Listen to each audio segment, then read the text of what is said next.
what do you think that your listeners would most benefit from trying out, or what's bothering you the most? If you want to actually experience something, like what's on your mind? Hold on. Let me think about this. There's a lot of things that are bothering me all at once. I'm a neurotic kid from Brooklyn. Okay. So there's then, tons of issues. With that being the case, what's like the most bothersome feeling thing like right now? Oh, well, right now I'm okay. So I'm getting ready to take an important exam in the fall. The exam is not the problem for me. I love studying for exams. Actually, I love taking exams. I've got Tourette's and ADHD. The application process is tedious. Okay. So I have everything I need, but the process in which you submit it and how it's causing me a bit of anxiety, if I'm going to be honest. Okay. Is it the tech? That's part of it. It's how you upload, how you label things, the order in which it's just, yeah. And then it's like, I had the right verifications, but it didn't have the right seal on it. So now I've got the right seal. It's all that kind of stuff. And when that comes up for you, are you like, is there an inner critic thing happening? Like, I don't know how to do this. Why can't I get it right? Or is it a different, what are you experiencing? Oh yeah. Oh yeah. Okay. And like, what does that inner critic say to you? You are a complete moron. This cannot be that hard. Like you cannot be this useless. And have you always kind of like beat yourself up through the process of getting to a resolution? It depends. It depends on what the area is. Like some things that are major issues that people would freak out on, I'd be like, all right, I'm a little bit more constructive in my thinking. Other things, I am horrific. I think that stems from like in childhood, what would happen when I got something wrong, but that's a different conversation. Sure. Or maybe. But like, let's say you were my client, we'd go back there because, boy. But again, remember, Bobby, this is the most non-traumatizing modality out there. So we can go back there with humor and fun and not even really even talking about much at first and still be making breakthroughs. It's pretty cool. And I like humor in my practice. I think it's important. I think we all need to laugh. And I love nothing more than helping people to reframe stuff with a different ending that is fun and that feels better. And you know what that does? It tells our nervous system that everything is okay then. And it's not happening right now anyway. So that's all the nervous system needs. But we're not going to do that today. I'm not going to make you do that today. And because especially since we're going to be sharing this, but that's where I would go because it's like a domino effect. If it stemmed from there, your root cause is there. So if we can knock out that root cause back where it all began, then we don't have to worry about this application thing that's happening right now because the issues that you're having around that will be resolved through all the dominoes that kind of topple over from resolving where it began. Well, I don't have an issue talking about it. I mean, I'm very open. I have a co-host. And it's totally your call. I just, this is your house. This is your show. So it's, I don't want to take you anywhere that's uncomfortable. My stepfather used to be incredibly abusive individual. But he was also hilariously absurd where he didn't know how to fix anything, but he would always try. So he would always pretend like he knew what he was doing. So let's say something would go wrong with the TV or the VCR. VCRs were like a plague of a generation. To one generation. I grew up with the VCR. It's kind of like how millennials feel, like looking at us. Like if you could program the VCR, it's like you had like Marvel superpowers in the eyes of some people. They were frustrated. So that and the microwave for whatever reason in my house. So if something wrong with the wiring, and it was like, okay, hold the flashlight. And if he did something wrong, it was because I was not holding the flashlight in the exact right spot. It was this big, he would take the flashlight and smash my face in with it. He would knock me out unconscious with the flashlight. Or like when I was 5 years old, he was trying to teach me how to read. And so every time I would mispronounce a word, he was a giant man. He would open hand slap me so hard and my head would fly into the concrete wall, which like looking back, that's not a very effective teaching strategy. Like you at least want the student to be conscious. So he'd grab me by the hair, pick me back up, stand me up, and we'd go do another word. So obviously by the next word, I was a little bit, dazed and confused. So there's another slap, another head bang into the concrete wall. I was like, so when something comes up and I'm like, okay, it's kind of like technical in nature, I find myself, admittedly, this is so embarrassing, getting anxious and very afraid. Like my wife, yeah. Like, what is the issue here? And see, look, you can connect the dots and yet it's still happening. You know better and yet you can't. Yeah. Oh, that's a great outcome. example of what you were talking about earlier. That's exactly it. So like, how do you feel like when you think about, did you go by Bobby back then or? No, I was forbidden to go by Bobby back then. Long story. I went by Robert. Okay. When you think about like little Robert, like how do you feel for him now? Like when you think about that kid getting beat around by bully stepdad who's totally ineffective at trying to help you. Part of me feels, wow, okay, this is a moment of honesty. It's kind of divided up three ways. Part of me is repulsed and disgusted that was done to a child. But the other part of me doesn't feel like that child was me.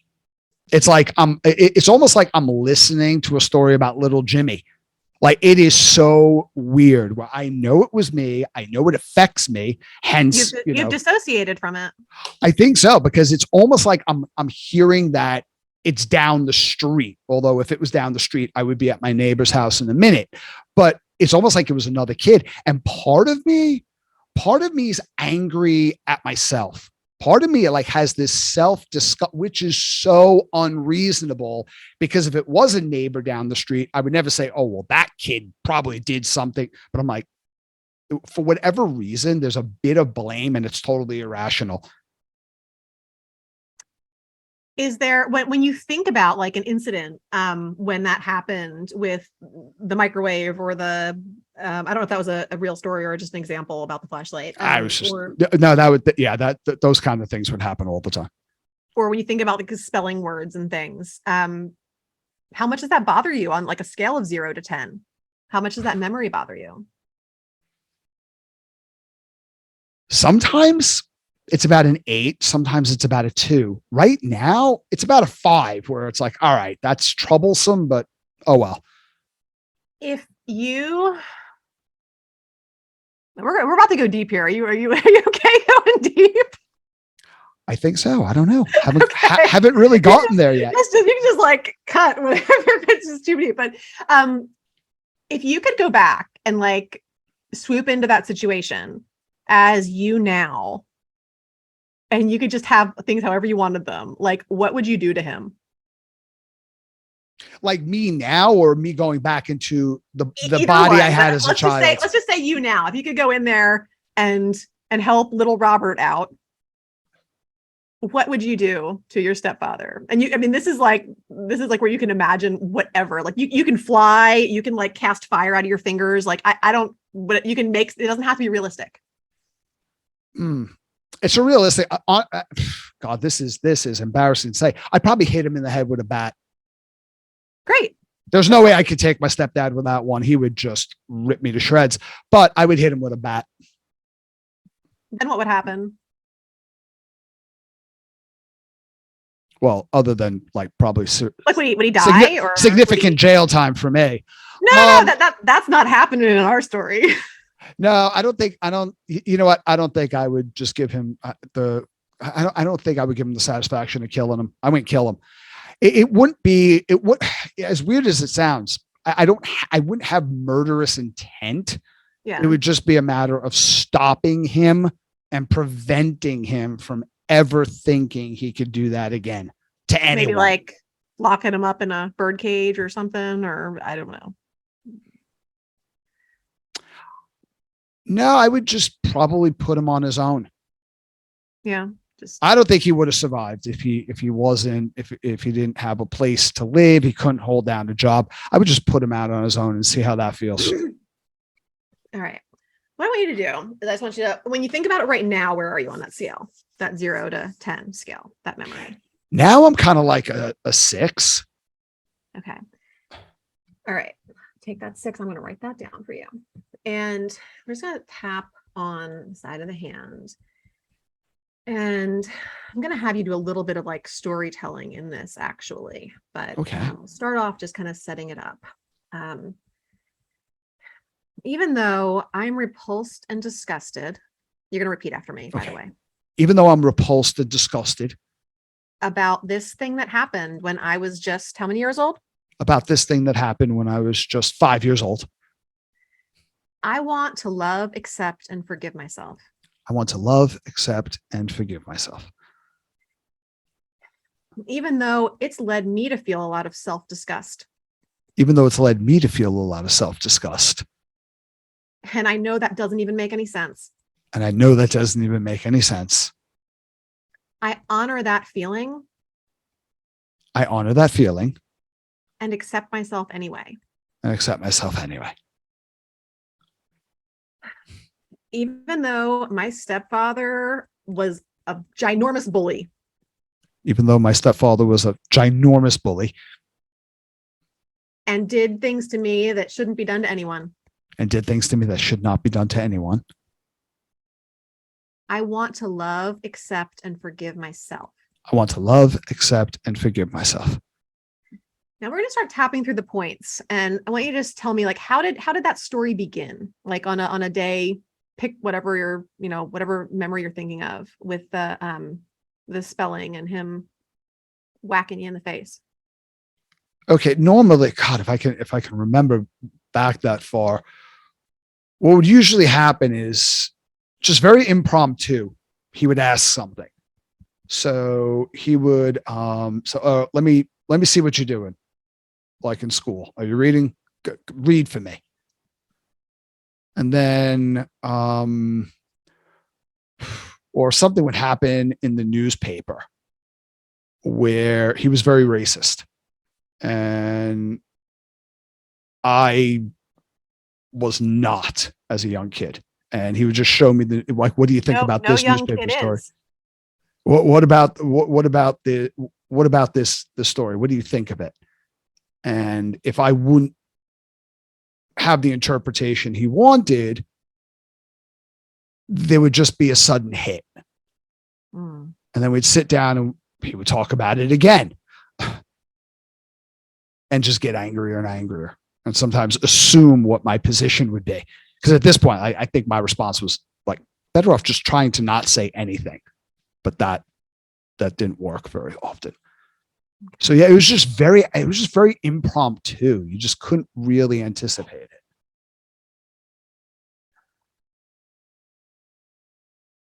All this fear about what he was going to do next.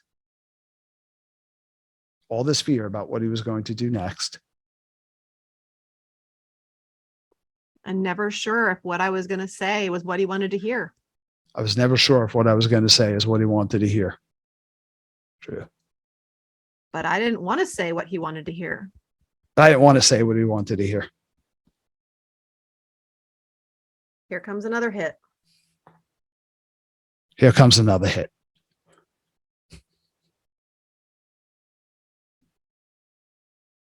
He was trying to condition me to think like he thought. He was trying to condition me to think like he thought. That didn't work very well. That didn't work very well. But I feel so sad for the little boy that was me. But I feel so sad for the little boy that was me. And all that he put him through. And all that he put him through. Somebody should have protected him. Somebody should have protected him. Somebody should have looked out for him. Somebody should have looked out for him. Nobody should have left me alone with that man. Nobody should have left me alone with that man.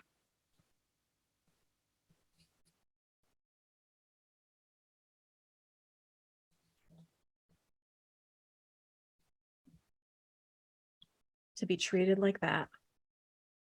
to be treated like that. I'll take a little kind of break here. I'm going to have you tap on your collarbone. What's coming up for you as you think about this and we talk about it? I'm kind of neutral. Like you said, dissociated. Like I'm not, there are some times when I go through these stories and it's very personal and it's not. I don't know if it's the tapping. I don't know if talking about this when I'm tapping myself on my head and watching that is funny for me. So, because I find weird things very funny. So I don't know what it is, but I'm feeling kind of neutral. It did bring me back, probably below a 5 to a 4. So I don't know what's causing it, but I'm not having much of an emotional reaction at all, really. Okay. So I want you to, if you like the collarbone point, you can just keep tapping this as I'm just going to kind of talk through something here, and just close your eyes. And I want you to put yourself back in that place, back in wherever that was. I don't know if it was a kitchen or a living room or where it was in your home. Put yourself back in that place and envision yourself as little 5-year-old boy, just, innocent, trying to, understand a newspaper article or spell a word for school or whatever it might be, and getting hit and getting beaten. And then I want you to imagine you right now kind of popping into that picture, what you're imagining, and stepping in. And you're able to, put an arm around yourself as a little boy and, say, hey, bud, like, I'm here for you. I'm here for you, Robert. And I'm going to make sure that everything's okay. And as you can see, I'm grown now and everything is okay. And it's going to be okay for you too. And let's just take care of the stepfather while we're both here together. And, we both have the power and the ability to do this. And, is there a baseball bat lying around here that I can, just kind of, can I see a baseball bat and you get me one? Okay. And little you goes off and grabs a baseball bat, which I guess thankfully isn't around when you're reading newspaper articles or spelling words, and comes back and he hands it to you. And everything kind of morphs into like a cartoon at this point.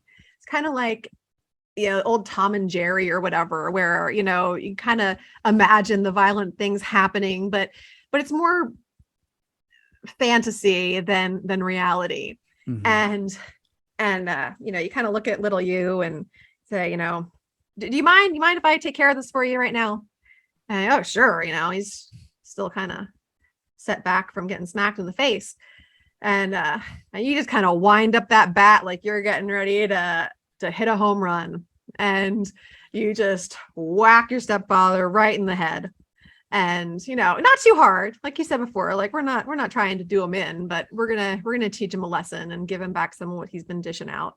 And the stars kind of go around his head and the little whirly bird kind of things that, you tend to see when you're watching a cartoon, and he kind of clumsily steps and kind of whirls around and round and round until he falls thud onto the floor.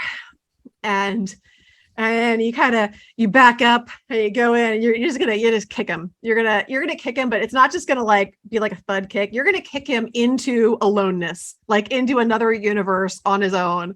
He's getting ready to just, go up and just fly away. You're just gonna see little cartoon stepfather getting smaller and smaller and smaller as he just flies off into a place where he will never be with anyone else ever to hurt them.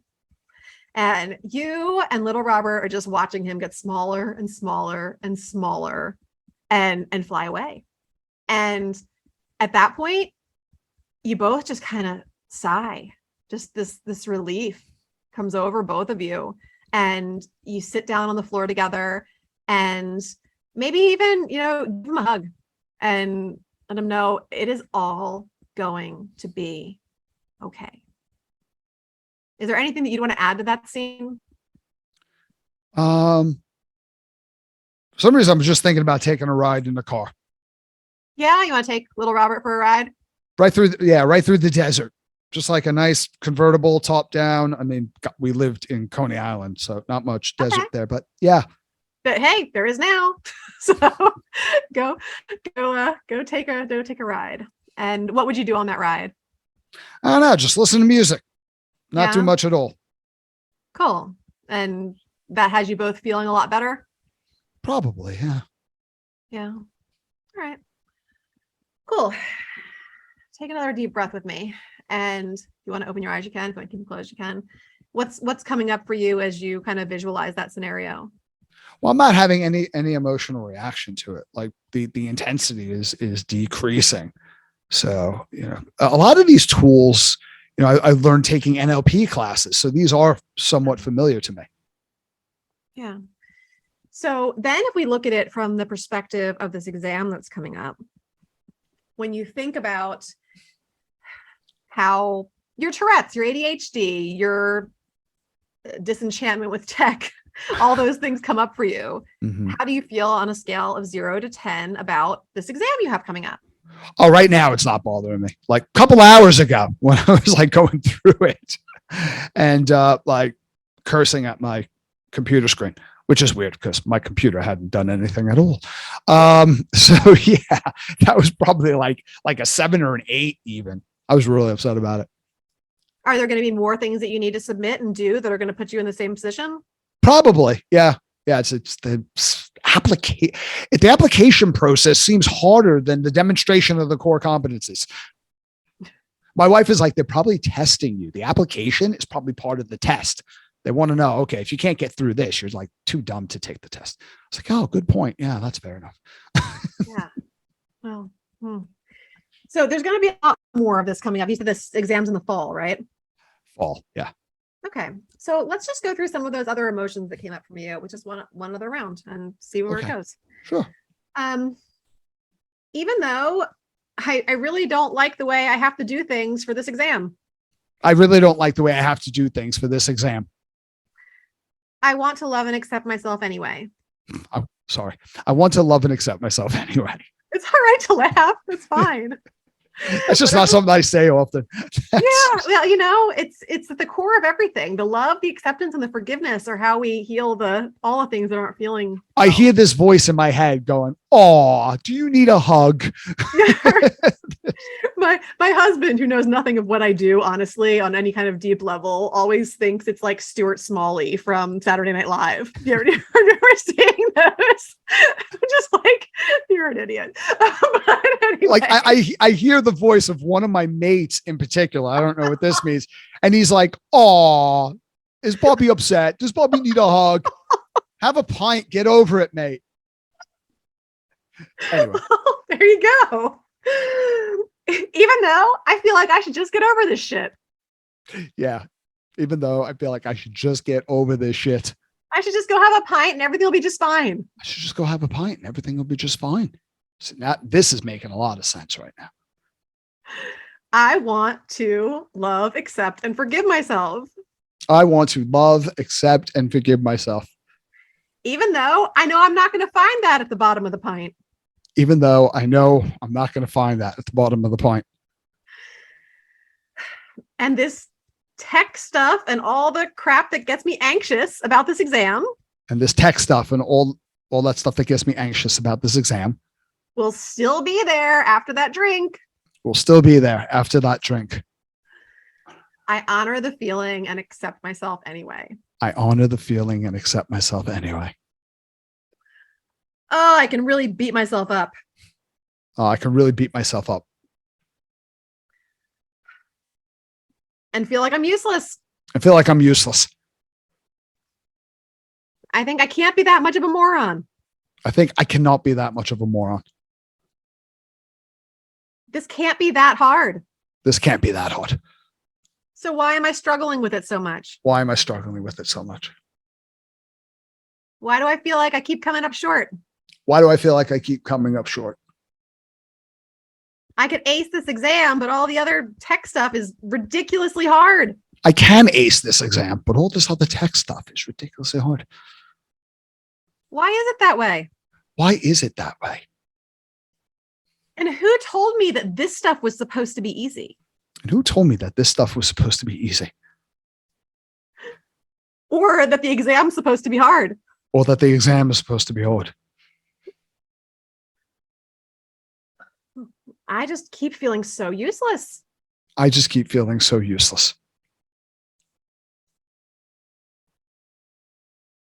I can't be that useless. I can't be that useless. So useless. So useless. Such a moron. Such a moron. I really beat myself up. I really beat myself up. And I don't even know why. I don't even know why. Before I try to flip it to something a little more positive, where are you on that scale of 1 to 10 when you're thinking about the exam and all the tech stuff? Oh, I'm about a 2. Okay, cool. Then we can bring in some positivity when we're at that level. You do realize later tonight, I'm going to the pub. I'm taking a seat in the back. I'm going to go through all of this like in front of everybody. Do it, please. All right. I'm open to the idea that this tech stuff doesn't have to be a challenge. I'm open to the idea that this tech stuff doesn't have to be a challenge. Maybe next time I come up against it, it'll be a little easier. Next time I come up against it, maybe it'll be a little bit easier. Or I won't feel like yelling at my computer. Or I won't feel like yelling at my computer. Maybe I'll be able to see a little bit more of my usefulness. Maybe I'll be able to see a little bit more of my usefulness. And honor all the transformation that I've already been through. And honor all the transformation I've already been through. All the self-work I've done. All the self-work I've done. All the ways that I'm constantly growing and learning and changing. All the ways that I'm constantly growing, learning, and changing. And be open to this next adventure. And be open to this next adventure. Being part of the way that I grow and transform and change. Being part of the way that I grow and whatever you just transform said. And change. Transform and change. Instead of an obstacle that gets in my way. Instead of an obstacle that gets in my way. We're just tapping the sides of the fingers. I'm doing something a little different here to finish up. With love. With love. Acceptance. Acceptance. Tolerance. Tolerance. And compassion. And compassion. I now forgive. I now forgive. I now forgive. I now forgive. I now forgive. I now forgive. And I call my power back into my body. And I call my power back into my body. Back of the hand between the ring finger and the pinky. I am whole, complete, and powerful. I am whole, complete, and powerful. You take a nice deep breath in through the nose, out through the mouth. Now I want to open your eyes and look straight ahead. And I want you to look hard down to the right. Just keep your head in the same place. Just take your eyes hard down to the right. Oh, okay. Center. Yeah. Just and then hard down to the left, back up to center. Then I want you to do eye roll clockwise in a circle. And then counterclockwise in a circle. Go as slow as you feel like you need to go to get all the parts of your eye. Now we're going to hum just a couple of seconds of happy birthday. So we're going to count to 5. 1, 2, 3, 4, 5. 1, 2, 3, 4, 5. And we're going to hum again. Take a nice deep breath in. Exhale, stretch, yawn, whatever floats your boat right now. All of that is energy moving in your system. And just what's coming up for you right now? Well, I feel like I took a weird sobriety test. It should be. Like, it's really hard to tap and then to like roll your eyes and the humming. It's like, I always think of like the pat your head and rub your belly thing that they used to always have us do as kids. That's exactly what I felt like at some point. But we're getting the left and the right side of your brain to kind of talk to each other in ways that they're not used to doing. And that also helps to clear things. It's kind of like elements of EMDR. Oh, okay. You see, that's what I was talking about earlier with the mechanism, because yeah, if you can integrate the hemispheres, you're probably going to feel better, because most of the sensations and the emotions you don't want to feel, that was probably a slip. takes place in the right prefrontal lobe. So that integration mitigates the intensity of those painful emotions. Okay. Yeah. That's kind of like what I was asking earlier. Thank you for that. Yeah. I threw in a whole bunch of stuff in there for you. So there was a lot of demonstration of a lot of different parts of things that I do on a deeper level when I'm working with people longer term. But hopefully it was a good little grab bag for you to kind of see how do you feel about the past situation right now? Well, that was more poignant for me. It was, I think it was easier for me to contrast where I was versus where I am now. Right. With the technology and the application process. Because when I think about my abuse issues as a kid, there's got to be something where, first of all, I don't remember a lot of things. They're like fragmented memories. They're not organized. And they come up when I mention something. Otherwise, I don't recall them. And a lot of times they might be deeply visceral, or I might be completely detached and I might be telling you the most horrific thing. And it has the same emotional intensity of, oh yeah, today I went to Starbucks and they were like, would you like cream? And I was like, do I really want cream? I don't think so. It's kind of like that, where the application, when I started thinking about that, I was like, oh yeah, that's so annoying. I started getting agitated just remembering where I was a few hours ago today. Right. And then when I started going through this, I do feel a lot better. Good. And you won't really know, like you'll get kind of tested when you go to do whatever the next thing is you need to submit, however it is that you're doing this, that's frustrating to you.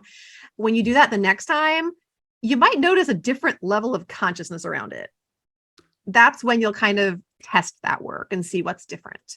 And, you can feel like you can kind of tell what's different with the past situation a little bit better in the present moment than you can otherwise. But I mean, the present moment's the only place that we have any power to do anything. So when we're leaking that power back to past situations or ahead to future anxieties, we're really diluted right here.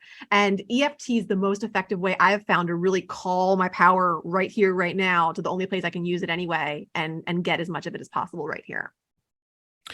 Well, before we wrap, thank you for that. I think this is a perfect opportunity to ask, where can we get more information on not just EFT, but on you as a practitioner? Like, where do we go? What do we do? So I'm pretty Googleable. If you Google Theresa Lear-Levine, you're going to find plenty of things that I have out there. I like to mention that because I know that as an ADHD brain, like I love going and seeing things on YouTube and actually getting to see a video. Some people prefer Instagram, that kind of, just go where you enjoy seeing things. I've got stuff everywhere. But I'd also like to give another gift, which can be found at theresasfreegift.com. My name's with an H. So THERESAS freegift.com. I have a really great ebook there that has different video tapping rounds and also a really cool test that you can take to kind of assess where your emotional blockages might be, where you're not exactly emotionally free right now, so that you know where you might want to begin this kind of work. And of course, if that aligns with you, or if I align with you, I am, available for private coaching, group coaching, all those kinds of things, but you can find information about that on my